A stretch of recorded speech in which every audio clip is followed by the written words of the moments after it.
Soccer has the power to turn ordinary people into heroes. Overnight, millions of people know your name. Kids want to be like you. The stadiums applaud you. But off the field, away from the cameras and the spotlights, some of those heroes showed a side of themselves that no one would have wanted to see. Today we're talking about them. Those who fell, those who destroyed their legacy, and those who did things that soccer cannot forgive. Case 1, Joey Barton. Joey Barton was a tough, controversial, and talented midfielder. He played for Manchester City and Newcastle, and throughout his career, he built up a criminal record that would make anyone blush. In 2004, at Manchester City's Christmas party, he put out a lit cigarette in the eye of a 19-year-old youth player that got him a £60,000 fine. Even so, he kept playing. In 2007, during a training session, he attacked his teammate Ousmane Davo. He hit him repeatedly until he left him unconscious with a possible detached retina. Suspended sentence. He kept playing. That same year, at night in Liverpool, he attacked a man in a bar and hit a 16-year-old minor. This time, there was no way to escape. 6 months in prison. When he retired, Joey Barton became a soccer commentator. Yes, the same man who put out cigarettes in other people's eyes now analyzes the discipline and mentality of players on television. In 2017, he was suspended for 18 months for betting fraud. The irony is so great that it doesn't even surprise anyone anymore. Case 2, Mason Greenwood. Mason Greenwood was England's most promising footballer of his generation, rising through the Manchester United Academy and debuting with the first team at 17. Goals that made everyone wonder how far he could go. But in January 2022, his girlfriend Harry Robson posted images, videos, and audio recordings on social media that showed apparent marks of assault on her body and what sounded like domestic violence. The impact was immediate and devastating. Manchester United suspended him that day. Nike ended its contract, and EA Sports took him out of FIFA. He was arrested and charged with attempted rape and assault causing bodily harm, both very serious charges. In February 2023, the prosecution dropped all charges after key witnesses recanted and new evidence appeared. Greenwood was never convicted. Manchester United said he wouldn't play for them again.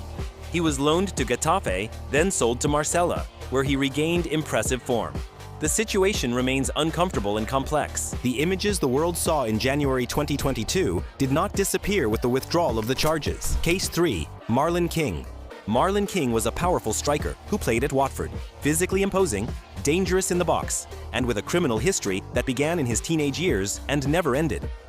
In 2008, in a London nightclub, he sexually assaulted a woman and broke her nose with a punch. While he was out on bail awaiting trial for that crime, he attacked another woman, twice, 2 victims, with no apparent remorse. During the trial, he lied. He had his wife and brother testify for him, but the jury didn't believe him. He served 18 months in prison. After release, several clubs signed him as he was still a goal scorer. The fans booed him in every stadium. The protests were constant. Eventually, no club wanted to take on that baggage. Today, he works as a DJ. From Premier League stadiums to the DJ booths. Case 4, Leigh Hughes. Leigh Hughes was a popular striker in English football. Goals with West Brom, with Coventry. A player people wanted on their team. In September 2003, Hughes was driving drunk and at high speed in his new Mercedes. On a country road, he lost control and crashed head-on into another car. The driver of the other vehicle, Douglas Graham, 56 years old, died instantly. His wife was seriously injured. Hughes and his companions fled the scene. They left the wrecked cars. They left the victims. They disappeared into the night. It took the police several days to find him.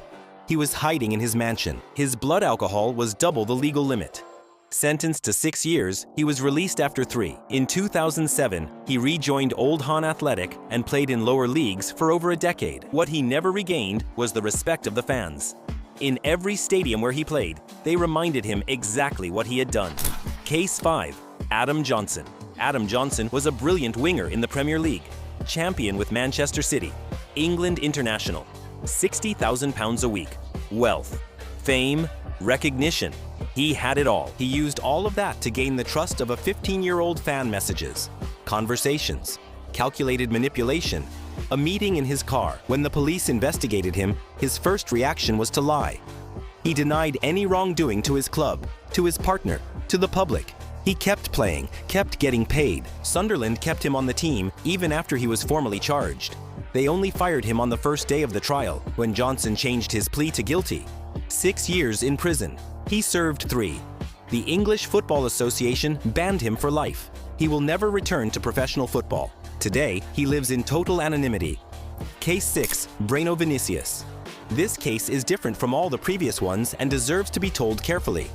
Breno was a young Brazilian defender, signed by Bayern Munich with high expectations. Big, strong, with international potential, but far from home with a serious knee injury that kept him out for months, and without enough support, Breno broke down. In 2011, at 21 years old, surrounded by silence and with an untreated mental crisis, he doused his €2.7 million mansion with gasoline.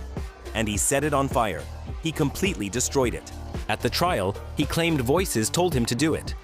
The German court gave him 3 years and 9 months for aggravated arson, but he was released early for good behavior. His career ended. Breno's story is not that of a heartless villain. It's that of a young guy whom the system didn't protect when he needed it. Case 7. George Best. George Best was the first rock star of football, a Manchester United legend. Winner of the European Cup, Ballon d'Or at 22 years old, the world at his feet, and he destroyed it all by himself. Alcohol was his downfall from a young age. His self-destruction is hard to imagine. He was caught driving drunk several times and served 3 months in prison for assaulting a police officer in DUI. Both of his ex-wives spoke publicly about the abuse they suffered.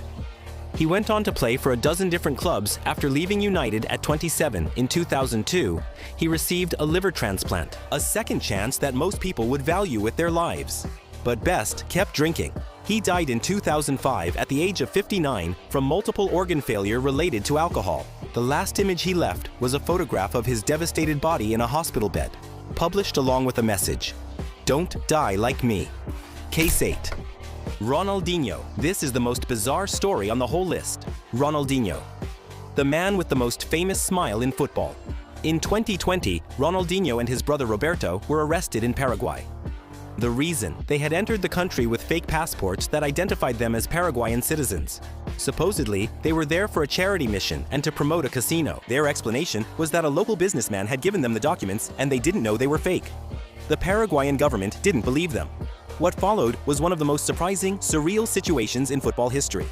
Ronaldinho in a maximum security prison, playing soccer with the inmates and the guards, organizing a tournament inside the prison where the prize was a 45-kilogram pig signing autographs, taking pictures with the inmates. He was detained for 171 days between prison and house arrest in a luxury hotel. He was eventually acquitted. He didn't lose the affection of the public because Ronaldinho has the strange ability to come out of any situation looking good. But the image of Ronaldinho smiling in prison is surreal. Case 9, Nizar Travelsi.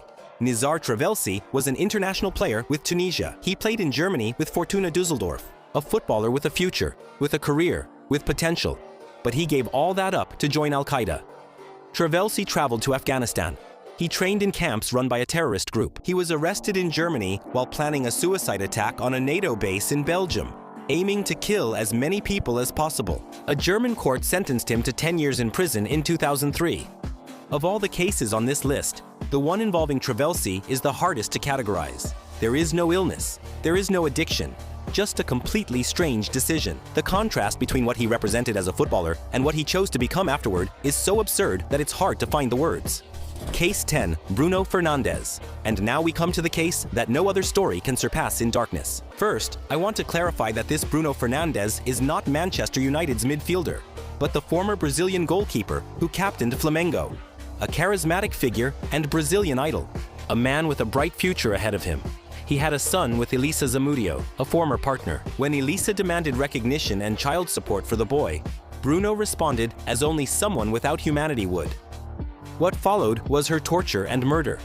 Elisa's body was never found. His accomplices testified it was dismembered and fed to the dogs. What makes this case even more disturbing is that Bruno, after Elisa's disappearance, took custody of their son, taking care of the boy while knowing exactly what he had done to his mother. In 2013, he was sentenced to 22 years in prison for homicide, kidnapping, and concealment of a corpse. In 2017, he was released on parole and signed with a soccer club. The public pressure was so great that his return didn't last long. Bruno Fernández went from being a national idol to being the darkest symbol Brazilian soccer has ever produced, and probably all of soccer. There is something that connects all these stories. Soccer gave them everything: fame, money, respect, adoration. and some chose to destroy it in ways that go far beyond the field. If you made it this far, you definitely have to watch this video I'm leaving here on the screen. I bet you're going to like it.